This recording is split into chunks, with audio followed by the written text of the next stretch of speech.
आदिवासी एकता मंच एवं विभिन्न आदिवासी समुदायों के द्वारा आज के इस जन आक्रोश महारैली कर हमारी समस्याओं को यहाँ के प्रशासन तक पहुँचाने के लिए आज के इस कार्यक्रम में उपस्थित मेरे साथ आए हुए केंद्रीय सरना समिति के केंद्रीय अध्यक्ष बड़े भाई पूजन तिर्की जी,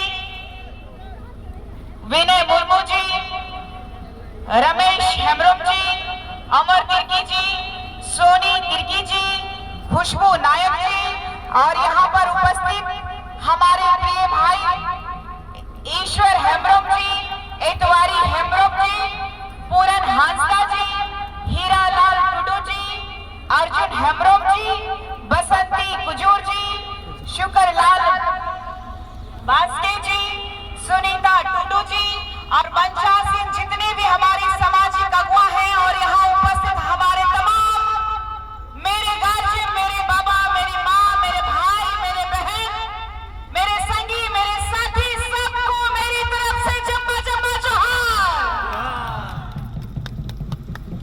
आ रही थी रास्ता में तो मैंने सुना है और मैं भी थी पार्टी में, जेल के में, तो मैं विशेष रूप से कहा गया है कि किसी पे टिप्पणी नहीं करने, लेकिन मैं आ रही थी तो मुझे बहुत जिज्ञासा हुई कि यहाँ फर्जी टाइगर्स बहुत है, लेकिन यहाँ पहुंची तो टाइगर नहीं, मुझे शिकारी मिले, वो भी आदिवासी शिकारी। और मुझे खुशी है कि ये बताते हुए कि ये आदिवासी बेटी, ये आदिवासी परिवार के साथ एक ऐसे शिकार पे निकली है जो वर्षों से इस संविधान में बैठे हुए लोग भी भूल चुके हैं कि आदिवासी कौन है। आदिवासियों का इतिहास जो इतना गहरा है, वो आदिवासी कौन है लोग भूल रहे हैं। ये आदिवासी जनजाति के लोग, आदिवासी रूढ़िवादी परंपरा को मानने वाले लोग, जो इस देश के प्रथम नागरिक है। कौन है इस देश के प्रथम नागरिक? कौन है आदिवासी। इस देश के प्रथम नागरिक? कौन है आदिवासी। इस देश के मूल नागरिक? कौन है आदिवासी। आदिवासी। तो पूरा देश को, ये झारखंड ही नहीं पूरा देश देख रहा है कि आदिवासी समुदाय आज रास्ते पे उतर गया है। जो आदिवासी समुदाय अंग्रेजों से नहीं डरा, जो आदिवासी समुदाय मुगलों से नहीं डरा, तो ये कुर्मियों के गीदड़ भभके से डर जाएंगे। ये आदिवासी बेटी को ललकारने वालों को मैं इसी डुमरी विधानसभा से चैलेंज करना चाहती हूँ। तुम कहाँ थे? तुम कहाँ थे जब 1871 में, अभी सुना आपने ना, 1871 में हम पैदा होते थे कि हमें क्रिमिनल बोल दिया जाता था, हमें आतंकवादी, माओवादी ये कह दिया जाता था, और आज भी कहा जाता है, और आज भी इसका प्रमाण है कि आदिवासी समुदायों को लगातार प्रहार किया गया है। इसीलिए क्योंकि इस पूरे भारतवर्ष से आदिवासियों की अस्मिता को खत्म कर दी जाए, आदिवासियों की पहचान को खत्म करना चाहते हैं ये राज्य की सरकार और केंद्र की सरकार। ये 5th शेड्यूल के तहत आने वाला ये झारखंड राज्य में ये स्वशासन लागू हो जाना चाहिए था। स्वशासन मतलब पेशा अधिनियम 1996 लागू होना चाहिए था। कहाँ मर गए हमारे विधायक, कहाँ हमारे मंत्री मर गए, और यहाँ के जितने भी हमारे आदिवासी समुदाय के राजनीति करने वाले चमचों को मैं चेताना चाहती हूँ कि ये चुनौती देना चाहती हूँ कि आदिवासी समुदाय ने आपको चुना। आदिवासी समुदाय ही नहीं, यहाँ के मूलवासियों ने भी चुना। जनता के लिए, जनता के परिप्रेक्ष्य में काम करने के लिए चुना गया, लेकिन ये लोग तो हमारा हनन कर रहे हैं। लगातार हमारी माँ, बहन, बेटियों का बलात्कार हो रहा है। हमें बहुत लोगों ने कहा, दीदी बात करिए ना, दीदी बात करिए ना, आप क्यों नहीं बात कर रही है कि हमारी बेटियों के साथ रेप हो रहा है, हत्या किया जा रहा है, उनको बोरे में पीट के फेंका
शांति प्रिय लोग कब तक मौन रहेंगे? अब मौन रहेंगे क्या? नहीं। आवाज उठाएंगे ना? कितने लोग उठाएंगे? हाथ उठाइए। हमारे पास समय नहीं रह गया है और ये प्यार की लड़ाई है। अब देख लीजिए कुर्मी आ गए हैं कि हम आदिवासी कहलाएंगे। पहले ही सुदेश महतो जी ने एकल पद को लेकर के कोर्ट का दरवाजा खटखटाया। उन्होंने कहा कि अगर आदिवासी सीटों में सिर्फ आदिवासी लड़ेंगे तो सामन्वय स्थापित नहीं हो पाएगा।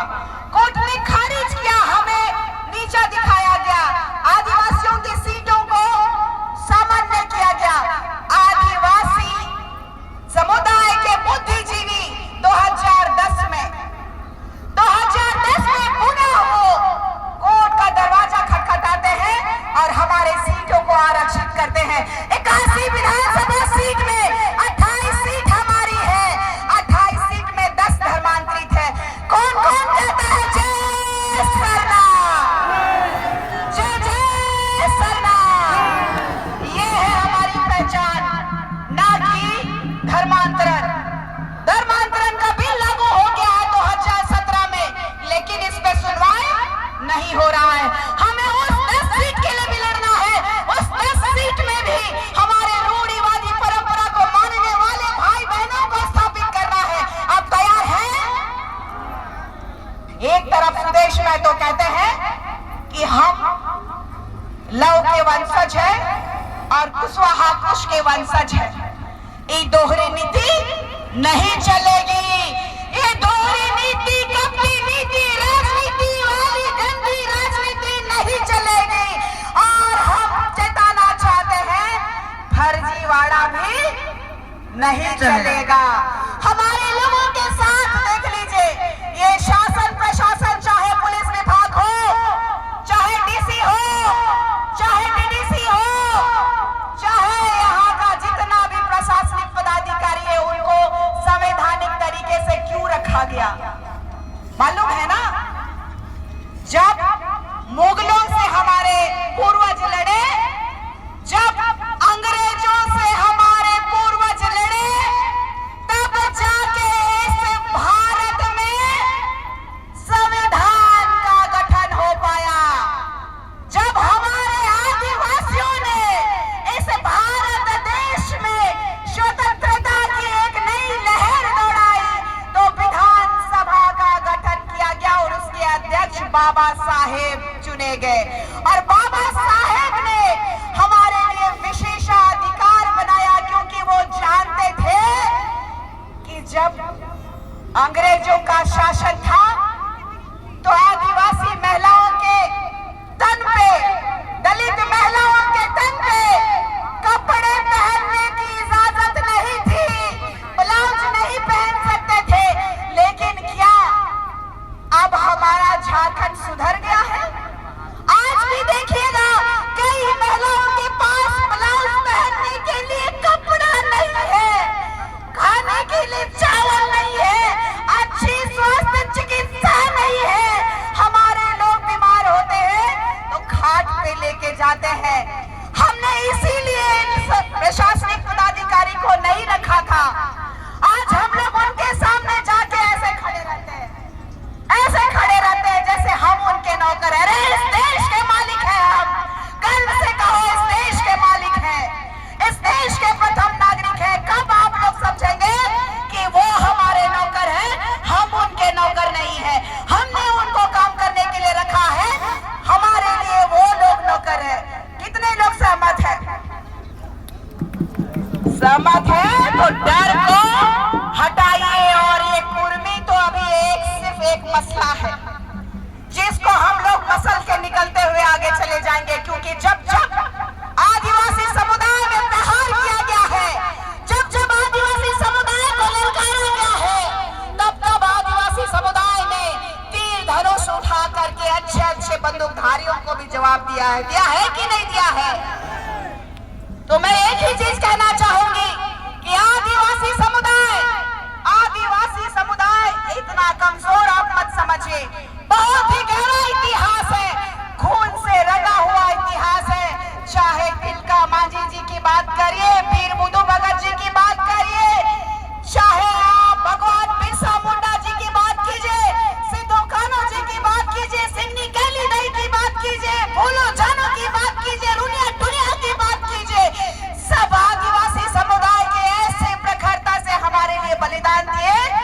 कि हम सब अपने आजादी को महसूस कर सके। आज हम उन्हें नमन करते हैं यहाँ के माध्यम से और हम एक प्रण लेते हैं कि हम अपने हक और अधिकार के लिए लड़ेंगे। लड़ेंगे ना? जय आदिवासी, जय जय आदिवासी। इन कुर्मियों को लगातार संवैधानिक का मतलब नहीं पता है। संवैधानिक का मतलब क्या होता है कि हम लोग इस संविधान को मानते हैं, इस संविधान को हम दिल से मानते हैं और लगातार अपनाते आए हैं और हम जन आक्रोश के माध्यम से यहाँ की जो शासन प्रणाली व्यवस्था है वहां तक अपनी समस्याओं को रख करके, चूंकि ये 5th शेड्यूल का ये राज्य है, सीधा महामहिम राष्ट्रपति महोदय के पास ये जाएगा और हमारा सीधा सवाल राष्ट्रपति महोदय से होता है। इन कर्मियों को संवैधानिक तरीके से सुप्रीम कोर्ट ने भी रिजेक्ट कर दिया है। इनको TRI रिपोर्ट जो 2004 और 2015 में इनको रिजेक्ट किया है, लुकुर कमेटी में ये फिट नहीं खाते हैं। जो आदिवासियों का नेचर है, आदिवासी समुदाय जो अपना रीति रिवाज, परंपरा, पोशाक पद्धति जो है उसमें कहीं मैच नहीं करता है। आधा कुर्मी लोग कहते हैं कि हम तो क्षत्रिय का वंशज हैं, आधा लोग कहते हैं कि हम आदिवासी हैं। कैसे चलेगा? कैसे चलेगा? नहीं चलेगा और ना ही चलने देंगे। तो अंतिम में बस इतना ही कहना चाहती हूँ कि ये किसान थे, किसान है और किसान रहेंगे। और एक बात कहना चाहूंगी आप लोगों की, 17 तारीख मतलब कल आदिवासियों का महाजुटान धुर्वा में है। अपनी ताकत को दिखाना है, पहचानना है और जो पहुंच सकते हैं, चूंकि यहाँ कोई किसी के लिए फंडिंग नहीं कर रहा है। लगातार आरोप बस लग रहे हैं कि निशा भगत को कौन पैसा दे रहा है, लेकिन आदिवासी समुदाय ना कभी भीख मांगा है, ना कभी भीख मांगेगा। अपना हक और अधिकार को लेके लेना जानता है। याद ललकारोगे तो मारे जाओगे, ललकारोगे तो मारे जाओगे। मैं इतना ही कहना चाहूंगी, मेरी हर हकीकत को ख्वाब समझने की कोशिश करने वाले कुर्मियों, मेरे हर हकीकत को ख्वाब समझने वाले कुर्मियों, मैं तुम्हारी नींद उड़ाने लो डुंगरी में भी आ गई मेरे आदिवासी भाइयों के साथ। तो आज उनको नींद नहीं आएगी। क्यों? क्योंकि घाटशिला चुनाव किसका है?